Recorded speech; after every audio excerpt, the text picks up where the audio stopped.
নমস্কাৰ। আজি মই কেইটামান লোকেল ছাগলী দেখুৱাম। এইবোৰ হৈছে চব লোকেল ছাগলী। এইবিলাক গাভিনী এটা আছে আৰু বাকী তিনিটা মাক। এই মাজৰ দুটা উঠি অহাটো খাহী কৰি দিছোঁ সিহঁতক। আৰু এইটো পোৱালি জন্ম হোৱা প্ৰায় 12 দিন হ'ল।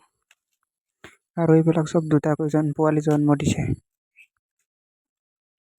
সিহঁতক একো চাইলেজ নিদিওঁ মই। সিহঁতক গছৰ পাত আৰু বাকী পানী,